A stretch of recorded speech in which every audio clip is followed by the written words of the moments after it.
What if I told you that you can build a complete digital clock without using any microcontroller? Sounds impossible? Well, in this project, we're going to display hours, minutes, and seconds in real time using nothing but digital logic ICs and 7-segment displays.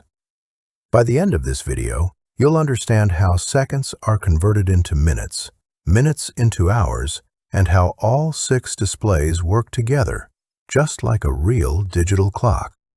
So let's start with the very first component of our digital clock, which is the counter IC. This counter is responsible for counting the unit digit of seconds. In other words, it counts from 0 to 9. Every time it receives a clock pulse, it increments its count by 1. So after 1 pulse, it displays 1. After 2 pulses, it displays 2. And this process continues until it reaches 9. Once the counter reaches 9 and receives the next clock pulse, it resets back to 0 and generates a carry signal. This carry signal is then passed to the next counter, which is responsible for counting the tens digit of seconds. The next component used in this project is the 555 timer IC, along with a 5-volt battery. Its main purpose is to generate continuous clock pulses at regular intervals. The 555 timer IC is configured in astable mode, which means it continuously generates square wave pulses without requiring any external triggering signal. These pulses act as the timing reference for our digital clock. The 5-volt battery provides a stable power supply to the timing circuit, ensuring that the 555 timer IC operates reliably throughout the simulation. The 2 500 kilo-ohm resistors and the 1 microfarad capacitor play a very important role in determining the timing characteristics of the circuit. The charging and discharging process of the capacitor takes place through the resistors, and this process determines how frequently the output of the 555 timer changes its state. A resistor is placed between the output pin of the 555 timer IC and the clock pin of the counter IC to provide stable clock pulses for accurate counting. Next, we connect a decoder IC to the output of our first counter. Since the counter generates its output in binary coded decimal, it cannot be displayed directly on a 7-segment display. Therefore, we use a decoder IC to convert the BCD output into the appropriate signals required by the display. As the counter counts from 0 to 9, the decoder continuously translates each count value and updates the 7-segment display accordingly, allowing us to visualize the unit digit of the seconds in real time. Finally, we connect a 7-segment display to the output of the decoder IC. The display visualizes the decoded output of the counter, allowing us to see the unit digit of the seconds in real time as it changes from 0 to 9. After completing the first counter, decoder, and 7-segment display section, we simply duplicate this circuitry 2 more times. Since the same counting mechanism is required multiple times in our digital clock, reusing the circuit makes the design simpler and more organized. However, a few modifications are made in each section according to its specific counting requirements. Now let's move on to the tens digit of the seconds. Unlike the unit digit, this counter does not count all the way from 0 to 9. Since there are only 60 seconds in a minute, the tens digit needs to count from 0 to 5, and then reset back to 0. To implement this behavior, we need to introduce some additional logic into the circuit. Specifically, we want the counter to terminate as soon as it reaches the binary value 0110, which corresponds to decimal 6. For this purpose, we use a 4-input AND gate. However, if we directly connect the counter outputs to the AND gate, it will only produce a logic high when all 4 inputs are high. That is, when the count reaches 1, 1, 1, 1. Since our desired count value is 0, 1, 1, 0, we need to modify the inputs appropriately.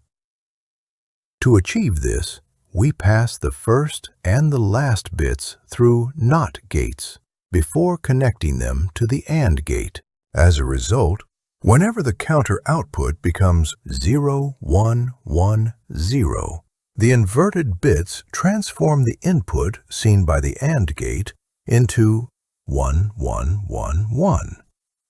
Consequently, the output of the AND gate goes high. Now we connect a common anode 7-segment display to this section of the circuit to display the tens digit of the seconds. Since this counter counts from 0 to 5, the display continuously updates within this range in real time. Now we connect another common anode 7-segment display to visualize the unit digit of the minutes. The counter and decoder circuitry for this section has already been duplicated from the unit digit of the seconds, since both stages are required to count from 0 to 9. Therefore, no additional modifications are needed here, and the display operates using the same counting mechanism as before. Now, let's implement the mechanism for the tens digit of the minutes. The same rule is applied here as we used for the tens digit of the seconds, because this digit also counts only from 0 to 5.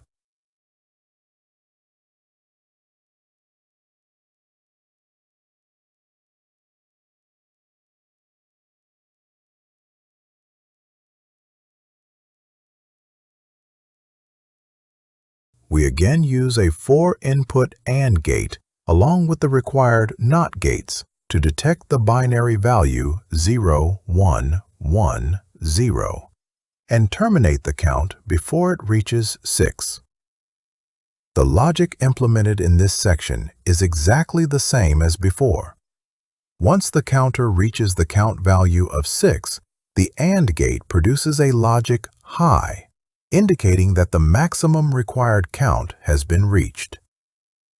At this point, I'd like to mention one important detail that I missed while explaining the tens digit of the seconds. As you can see, I have also connected a NOT gate to the output of the 4-input AND gate. The inverted output of this NOT gate is then connected to the PL pin of the counter IC, where PL stands for parallel load. The reason for doing this lies in the active low behavior of the parallel load pin. Now, after completing the logic for the tens digit of the minutes, we connect another common anode 7-segment display to this section of the circuit. This display allows us to visualize the tens value of the minutes in real time. With this addition, our complete minutes section is now ready. The unit digit of the minutes counts from 0 to 9, while the tens digit counts from 0 to 5, following the same logic used in the seconds section. Together, these two stages create a complete 00 to 59-minute counter. Now we move towards the final section of our digital clock, which is the hours mechanism. The working principle of the hours section is based on the same logic that we have already implemented for the seconds and minutes stages. Instead of designing the entire circuit again from the beginning, we can simply duplicate the existing counter and decoder circuitry. This makes the implementation much easier and also reduces the chances of wiring mistakes, as we are reusing a logic design that has already been tested and verified. However, the hours section has a different counting limit compared to seconds and minutes. Therefore, after duplicating the circuit, we will make the necessary modifications in the reset logic so that the hours counter operates according to the required 24-hour clock format. However, before making any modifications to the reset logic, let's first connect the common anode 7-segment displays for the hours section. The decoder will once again convert the BCD outputs of the counters into the appropriate signals required by the displays, allowing us to visualize the hour value in real time. At this point, I'd like you to pay close attention because terminating the hours section at 24 is slightly more logical and interesting compared to the seconds and minutes stages. In the previous sections, the implementation was relatively straightforward, since we only had to limit the counters to fixed ranges such as 0 to 9 or 0 to 5. As soon as the undesired count value was detected, we simply reset the corresponding counter back to 0. However, the hours section works a little differently. Here, we cannot rely on the output of a single counter to determine when the count should terminate. Now, let's move on to the most logical and interesting stage of our digital clock design. Our objective here is to terminate the counter precisely when the hour value reaches 24, so that the clock immediately returns back to 00 and continues counting normally. To achieve this, we need to detect the binary representation of the decimal value 24, which means the tens digit must be equal to 0010, and the unit digit must be equal to 0100 simultaneously. Only when both of these conditions are satisfied should the reset mechanism be activated. For this purpose, we will use two 4-input AND gates, one dedicated to the tens digit and the other dedicated to the unit digit. Each AND gate will continuously monitor the 4 output bits of its respective counter. Now, an important point to keep in mind is that whenever a particular bit is required to be logic 0, we cannot connect it directly to the AND gate, because an AND gate produces a logic high output only when all of its inputs are logic high. Therefore, all the bits that are expected to be logic 0 must first pass through separate NOT gates so that they are inverted to logic high before being applied to the AND gate. For example, in the tens digit, the required binary value is 0010. Here, the first 2 bits and the last bit are logic 0, while only the third bit is logic 1. Therefore, we will pass all the logic 0 bits through separate NOT gates before connecting them to the 4-input AND gate, whereas the logic 1 bit can be connected directly. As a result, the output of the AND gate will become logic high only when the tens counter reaches the value 0010. We will apply exactly the same approach to the unit digit as well. Now it's time to bring our digital clock to life and see whether all of the logic we've implemented is working accurately or not. Our circuit is operating exactly as intended. Before moving further, let's first understand the formula currently displayed on the screen. This formula is used to calculate the time period of the clock pulse generated by the 555 timer circuit. Since our entire digital clock relies on this clock pulse for accurate timekeeping, its value plays a very important role. To generate an exact 1-second clock pulse, both resistors must have a value of 500 kiloohms, while the capacitor connected below should be 1 microfarad. With these component values, the circuit produces a clock pulse every second, allowing the digital clock to count time accurately in real time. However, during testing, waiting for an entire minute or even 24 hours to verify the circuit isn't very practical. Fortunately, we can increase the clock frequency by adjusting the resistor or capacitor values. By generating faster clock pulses, the counters will advance much more quickly, allowing us to test the complete operation of the circuit within a short period of time.